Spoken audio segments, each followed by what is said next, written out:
지난 한 주일 동안도 여러분 평안하셨을 줄 믿습니다. 오늘은 부활주일이어서 교회에서 바쁜 시간을 보내셨을 줄 압니다.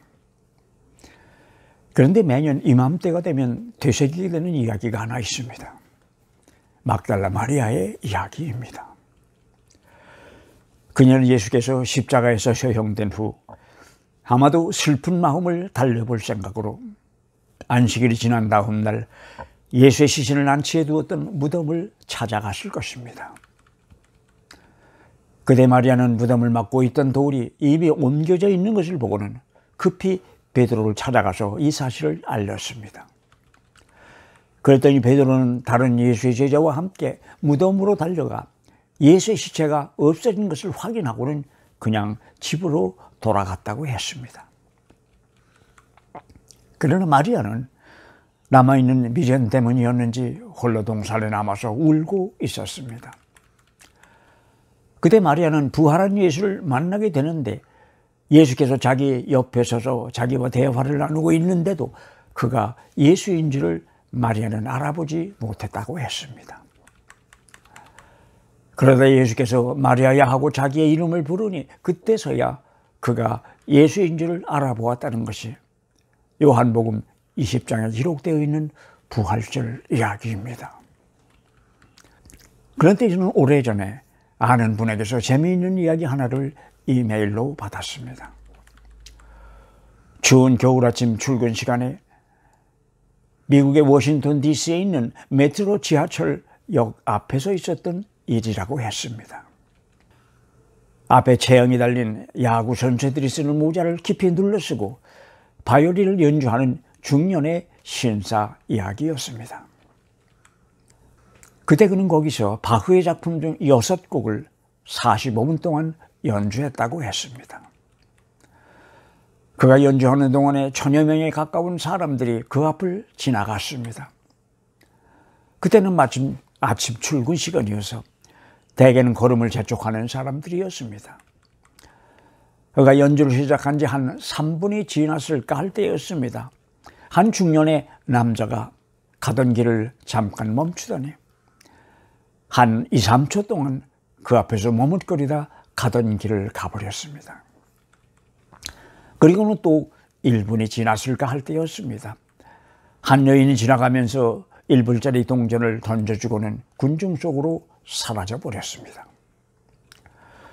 그러는 동안 그의 바이올린 연주는 계속되었지만 연주에 눈길을 주는 사람은 없었습니다. 또 한 4분쯤 지났을까 할 때였습니다.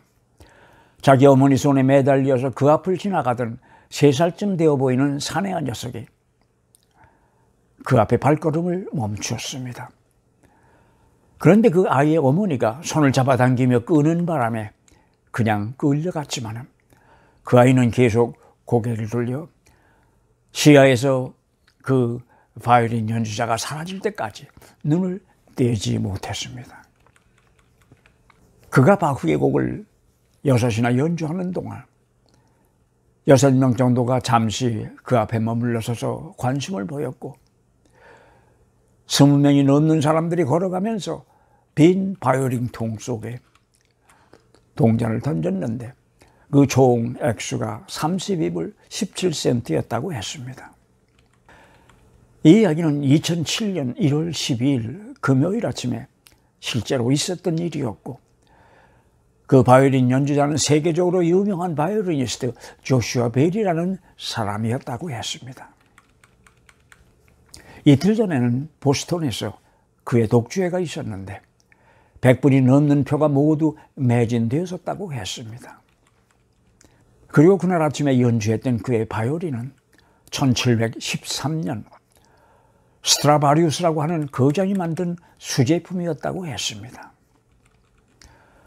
그 후 그 바이올린은 여러 번 주인이 바뀌면서 공매에 나오게 되었는데 그때 조슈아 벨은 자기가 가지고 있던 바이올린과 귀중품을 팔아서 350만 불의 그 바이올린을 손에 넣었다고 합니다.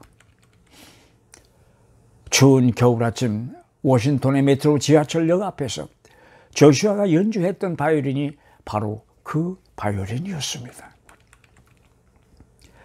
조슈아 베일은 그가 18살이 되던 해 샌루이스 교향악단과의 협연으로 카네기 홀에서 데뷔를 했고 2007년에는 뛰어난 고전음악 연주자에게 수여하는 에이버리 피셔상을 받은 바이올리니스트였습니다.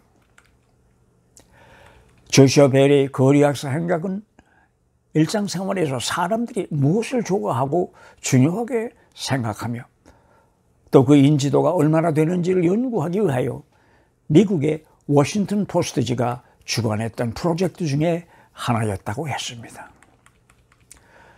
그리고 그날 아침에 있었던 모든 일은 숨겨진 비디오 카메라에 녹화되었습니다. 그 후 이 프로젝트를 진행하고 연구했던 웨인 가르테는 언론인들이 노벨상이라고 알려진 퓨리처상을 받았다고 합니다. 어떤 분은 조슈아 베일의 이야기를 여기까지 듣고 나면 남 목사가 실없는 소리를 할 사람 같지는 않은데 이 이야기가 예수 부활과 그리고 막달라 마리아의 이야기가 무슨 상관이 있을까 하고 궁금해하실 것 같습니다. 그런데 실은 제가 교회 목회 현장에 있을 때에 교인들에게 이 이야기를 들려주고는 이를 주제로 해서 토론하는 시간을 가졌던 일이 있었습니다. 사람들의 생각이 어떤지를 알아보기 위한 것이었습니다. 그러고 보면 결국은 워싱턴 포스트지는 조슈아 베일이라는 세계적인 바이올리니스트를 불러서 아주 비싼 실험을 했고 나는 그들이 했던 실험의 이야기를 가지고 또 다른 실험을 한 것이 되었던 것입니다. 그런데 말입니다. 사람들이 이 이야기를 들으면서 가장 흥미를 끌었던 것은 그 바이올린이 350만 불이나 되는 비싼 것이었다는 사실 같았습니다. 그 공개된 바이올린의 사진을 저도 보았습니다. 그러나 제가 보기에는 우리 집에도 하나 있는 오래된 바이올린과 별로 다를 것이 없다는 것 같은 생각이 들었습니다.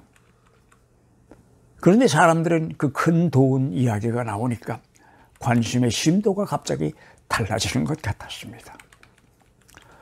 또 어떤 분은 아주 이치적이었습니다. 만약에 말입니다.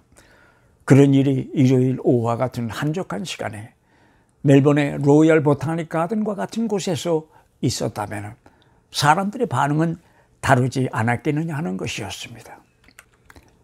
말하자면 진흙 속에 있는 진주를 못 알아보았던 것은 자연스러운 일이니 못 알아본 사람들을 탓할 것이 아니라 진흙 가운데 들어가 있는 진주나 진주를 그곳에 던진 사람에게 책임을 물어야 한다는 이야기 같았습니다.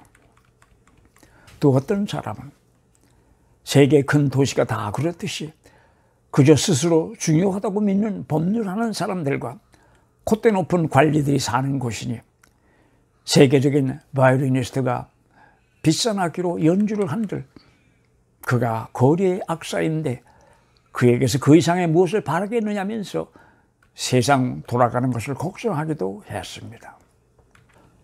또 어떤 분은 그렇게 아름다운 음악이 들리는데도 걸음을 멈추지 않고 사람들이 지나쳐 버렸다니 믿지 못하겠다는 은지였습니다. 조슈아 베일의 연주를 몰라보았던 것은 그 자체가 온통 사람들이 기대하던 것 밖의 일이었기 때문일 것입니다. 내가 보기에 그 정황이 어찌 되었든 그저 자신들이 스스로 판단하고 그 판단에 따라서 행동하려는 현대인들의 특성을 아주 잘 보여준 것이 아닌가 하는 생각을 하게 됩니다.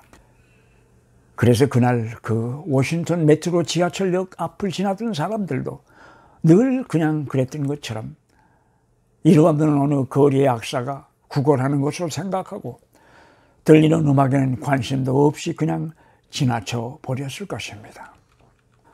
그런데 그중 어린아이는 어른들과는 달랐습니다. 접하는 모든 것이 그저 새로운 것들이기 때문에 그들이 만나는 하나하나에 세심한 관심을 기울입니다. 그리고 그들에게는 선입관 같은 것은 아직 없습니다. 그래서 예수님께서도 아이들에게 각별한 관심을 주셨을 것입니다.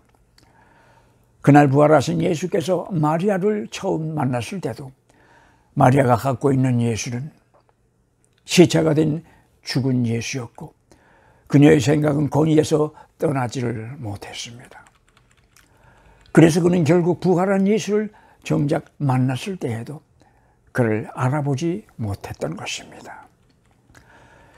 이 일로 그때의 마리아만을 탓할 수는 없을 것입니다. 우리 모두가 마찬가지이기 때문입니다. 그렇다면 우리가 찾고 있는 예수는 어떤 예수입니까?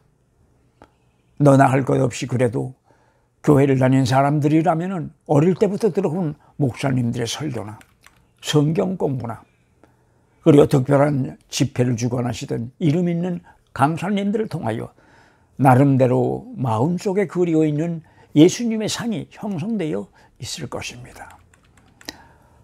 혹시라도 내 마음속에 자리 잡고 있는 예수도 마리아가 찾고 있던 예수처럼 내가 필요에 따라서 그려놓은 그런 예수님이 아닐까 하는 생각을 해봅니다.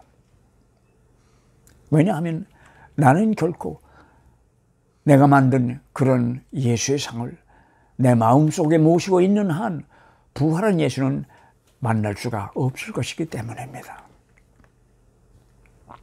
그래서 우리는 바른 예수님의 상이 우리 속에 필요합니다. 그러기 위하여는 마음의 문을 활짝 열고 비워야 합니다. 마음을 비운다고 하는 말은 작게는 선입관념을 버린다는 말과도 상통하는 말이 되겠습니다. 그리고 그 말은 결국 나를 버린다는 뜻입니다. 나를 버린다고 하는 것은 자포자기를 한다는 뜻이 아닙니다. 나를 주님께 전적으로 맡긴다는 뜻입니다. 그래야 비로소 우리는 부활한 주를 만날 수 있고 그가 약속하신 영원한 삶에 들어갈 수 있을 것이기 때문입니다. 여러분, 오늘도 끝까지 같이 해주셔서 고맙습니다. 다음 주일 저녁 이 시간에 다시 뵙겠습니다.